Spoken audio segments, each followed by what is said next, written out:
sore untuk kita semua dan juga untuk semua yang sedang menyaksikan acara ini melalui live streaming. Perkenankan saya untuk membacakan sebuah puisi tentang Profesor Dr. Boris Karloff, salah satu putra terbaik lembaga yang punya sumbangsi banyak untuk perkembangan bahasa Indonesia. Puisi ini ditulis oleh Pater Brunadasion SPD, seorang putra terbaik lembaga juga, yang menulis puisi bagus berjudul Bukan Oleh Lamar.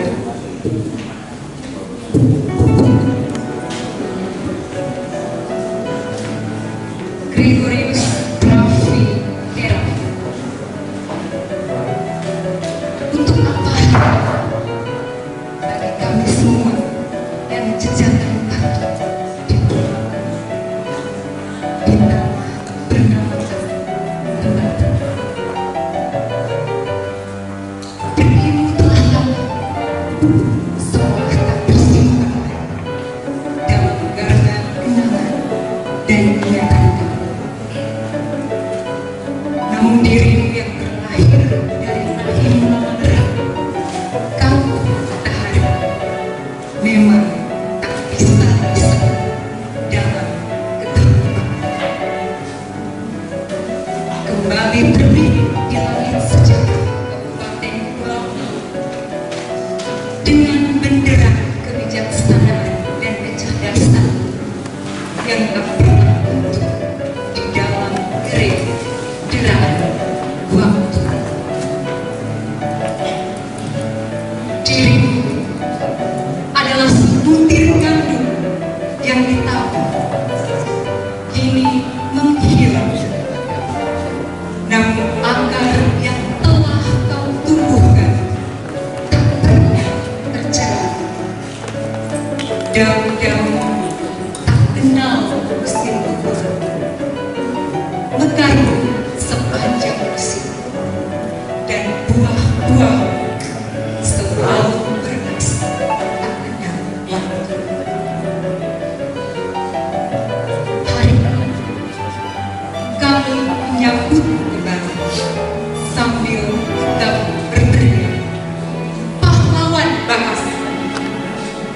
Kami mendengar kembali bahana doa Ad Maiore Dei Gloria.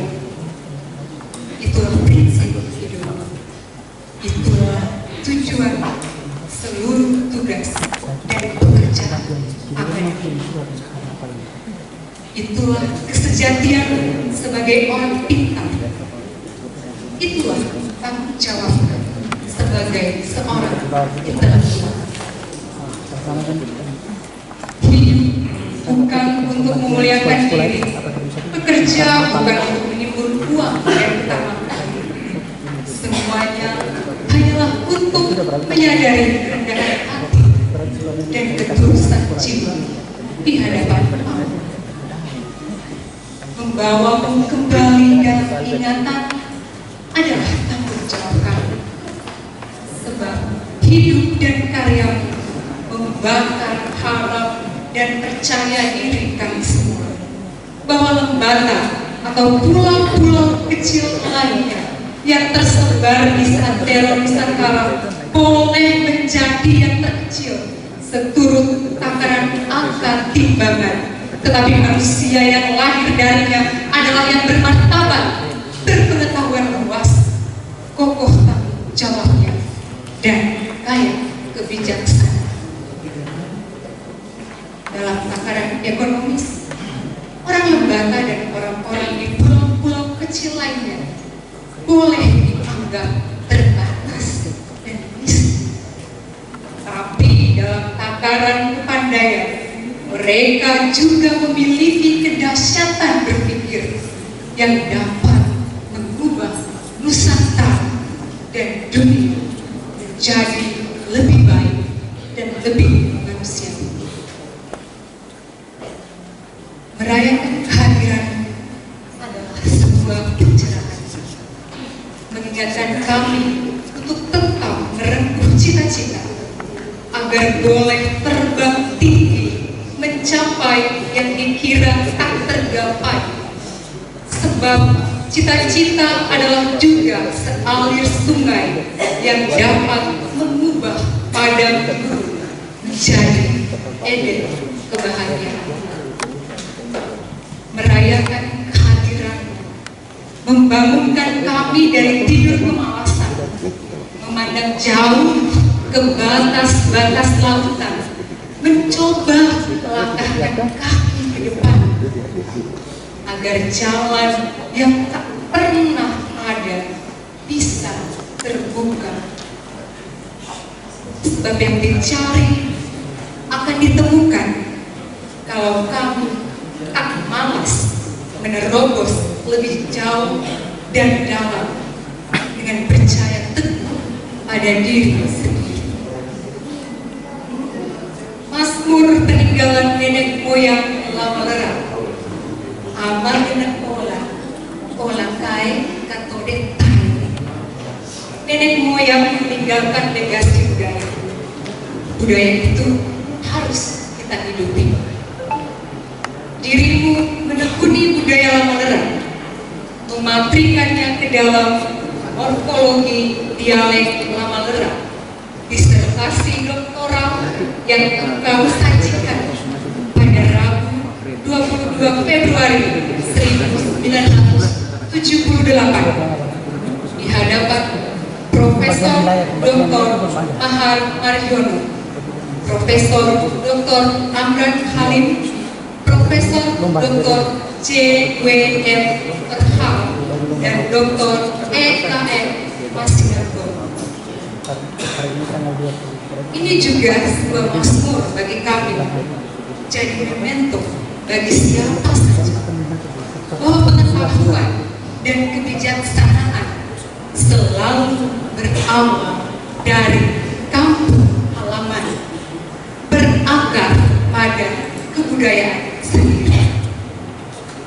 Ketekunan mencintai dan mengolah budaya sendiri menjadikan seorang manusia lebih terbuka pada yang lain, menjadikan seorang ilmuwan Buffalo Faith atau gerbang pertemuan semua bangsa dan budaya.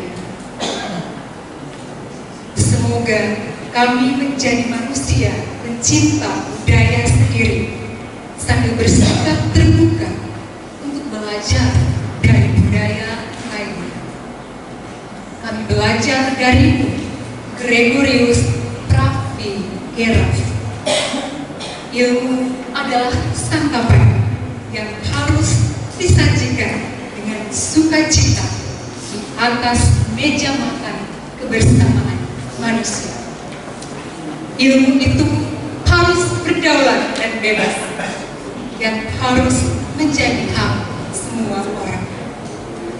Tugas ilmuwan dan intelektual membagikan roti dan ikan pengetahuan, tak boleh oleh batas-batas agama, ras, dan budaya. Ilmuwan dan intelektual tak boleh takut berkorban karena mau membela kedudukan dan privilege. Ilmuwan adalah pribadi yang bebas, sebebas angin, berhembus kemana dia mau, dan selalu mengajar segala yang baik, indah, dan benar. Ilmuwan selalu rendah hati. Di hari ini, kami tahu engkau masih hidup dan akan selalu hidup di dalam hati kami semua. Nagoya, Jepang, 19 Oktober 2022, Yosef Bruno Dasio, SP.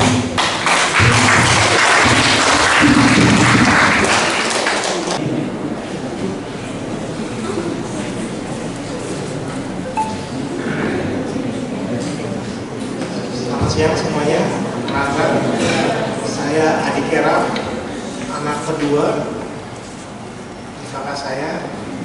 Di bawah saya masih ada dua adik-adik. Kesempatan ini saya mewakili mama, kakak, adik-adik serta anak-anak semua mengucapkan terima kasih atas perhatian dan penghargaan yang diberikan kepada ayah kami pada hari ini.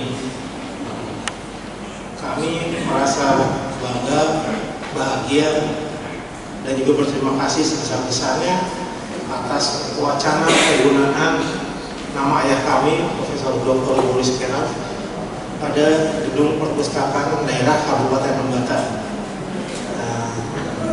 Ini menjadi bukti bahwa masyarakat Lembata sangat menghargai hasil kerja dan menghormati ayah kami, dan tidak sedikit pun melupakan usaha dan semangat juangnya. Kami yakin penamaan gedung ini akan menjadi inspirasi dan memberikan semangat bagi masyarakat untuk pantang menyerah dan terus berjuang mengejar ilmu serta menggunakannya bagi kemajuan masyarakat Lembata. Izinkan juga saya berbagi sedikit kesan dan pengalaman kami sebagai anak-anak dari ayah kami. Sebagian besar hidupnya itu dia hanya menghabiskan waktunya untuk mengajar. Jadi beliau berangkat pagi pasti pulangnya sore atau malam, lalu dilanjutkan dengan membuat buku sampai menjelang pagi. Itu ketahuan karena dia menggunakan mesin itu, jadi bunyinya ketahuan. Di antara kesibukannya, tapi beliau itu tetap sempat menghabiskan waktu dengan kami. Contohnya, waktu SD itu saya dikursuskan gitar klasik. Jadi setiap pulang kursus, beliau pasti mencantumkan tanggal lagu yang dipelajari, nanti akan direview di akhir bulan.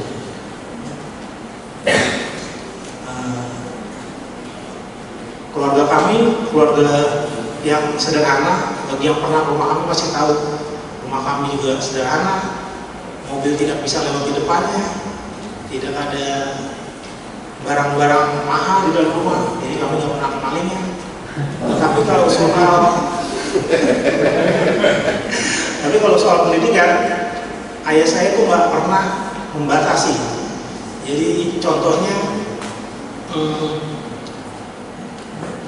ada suatu saat itu saya kuliah elektro di Trisakti, ekonomi di UI pada sore harinya, lalu malam harinya saya ambil hardware design.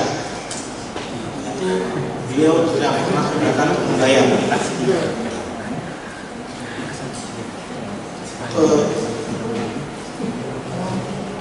Oh iya, kalau kakak saya lebih aneh lagi, dia bahkan ambil montir.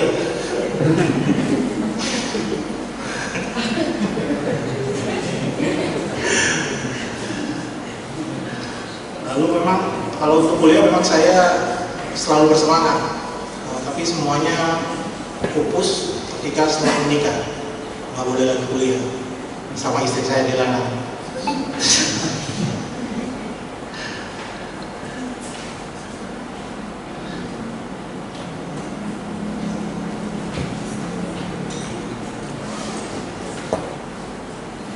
Jadi kalau pesan yang kami dapat dari ayah kami adalah selalu belajar tanpa batas dan jangan lupa menggunakannya untuk kepentingan masyarakat. Kalau bagi yang belum tahu, saya ini menghabiskan lebih dari separuh umur saya itu bekerja di bidang kelistrikan. Jadi kalau misalkan Kabupaten Lembata ada program kelistrikan atau menggunakan IBT, energi baru dan terbarukan, atau misalkan dengan IoT, Internet of Things, saya bersedia membantu pro bono.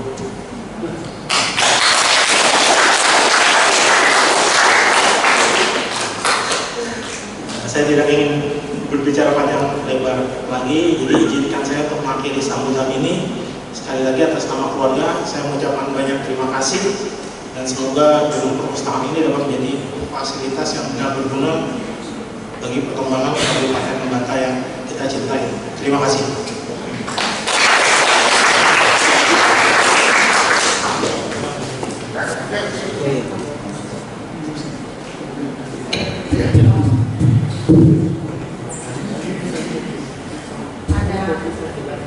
Terima kasih. Mungkin ada sesuatu yang harus saya tambahkan yang adik saya tidak tahu.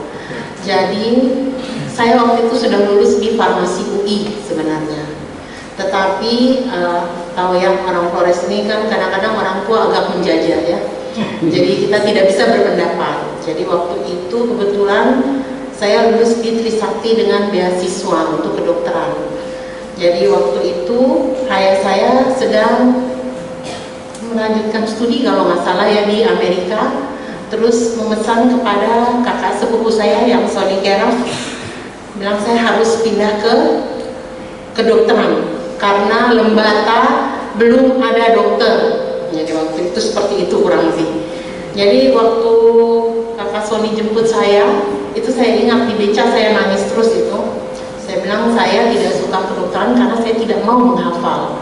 Tapi dia bilang begini, Nina kamu nggak kasihan saya, nanti bapak pulang bapak bunuh saya. Jadi ya sudah, saya pindah ke kedokteran. Tapi ada satu hal yang akhirnya membuat saya tetap tekun belajar kedokteran itu, karena di samping keinginan bapak membuat saya menjadi dokter, dia tetap setia mendampingi saya. Dari 150 anak yang waktu itu mendaftar di kedokteran Trisakti, 4 orang pertama itu termasuk saya yang lulus. Tapi kalau menurut saya, maksudnya yang lulus pertama, tapi kalau menurut saya harus mengacungkan jari ke bapak, karena dia tahu bahwa saya masuk kedokteran itu dengan sangat amat terpaksa. Maka hampir setiap malam, terutama kalau belajar anatomi, itu bapak akan berusaha menerjemahkan semua ke bahasa Indonesia. Oh, kalau fasies itu artinya wajah, kalau kolum itu artinya batang yang berongga, seperti itu, sehingga buat saya sangat mudah untuk belajar anatomi. Nah, kemudian satu hal lagi, kalau saya itu termasuk orang, walaupun saya tidak suka, tapi kalau sudah diberi tanggung jawab, maka saya berusaha menyelesaikan. Jadi saya selalu belajar tengah malam. Saya pikir adik saya tahu kalau saya belajar itu sampai jam 2 pagi, jam 3 pagi. Hanya masalahnya, selama lampu di kamar saya belum mati, maka bapak akan tetap terus bekerja. Jadi nanti biasanya saya tanya, bapak nggak tidur? Dia bilang, saya tunggu mama selesai belajar dulu. Kan biasa ya orang kita panggil, kita kembali ke nama orang tua, atau tunggu mama selesai belajar baru bapak istirahat. Jadi akhirnya saya punya kebiasaan sekitar jam 1 atau jam 2 saya kasih mati lampu kamar dulu, tujuannya supaya bapak juga tidur. Nanti sekitar 1 jam atau 2 jam lagi baru saya bangun belajar lagi. Karena kalau saya belajar sampai jam 4 pagi, berarti bapak akan kerja sampai jam 4 pagi. Seperti itulah ayah saya.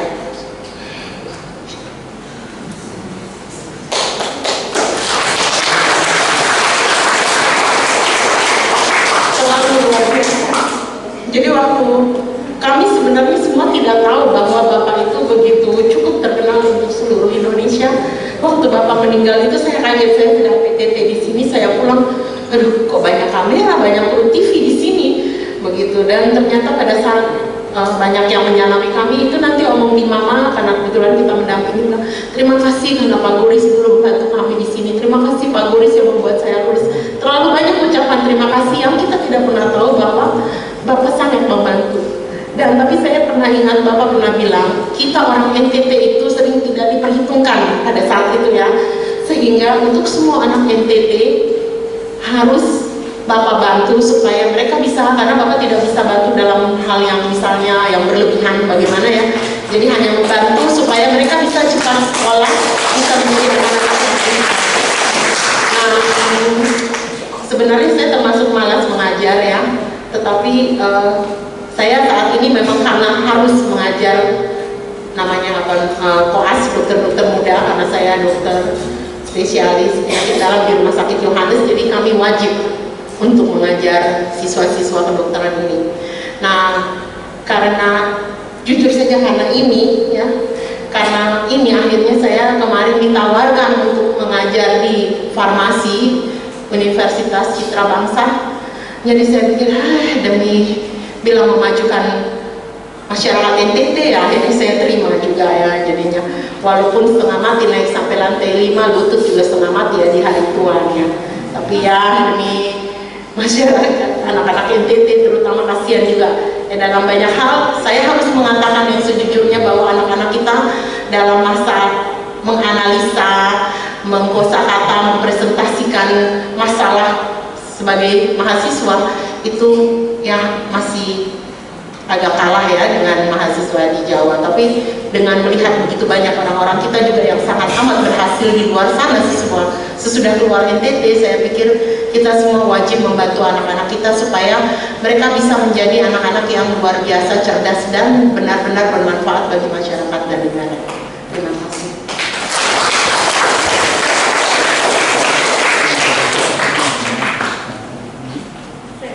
Terima kasih untuk sama Freddy, dan terima kasih untuk panitia. Kita sebenarnya cukup kaget ya, walaupun kita juga sudah mendengar bahwa Om Anton dicanangkan untuk menjadi pahlawan ya. Tetapi jujur saja kami tidak pernah berpikir, yaitu karena kami semua tidak pernah berpikir aneh-aneh saya pikir ya. Jadi kaget juga ada wacana seperti ini, sangat amat berterima kasih yang luar biasa. Terima kasih.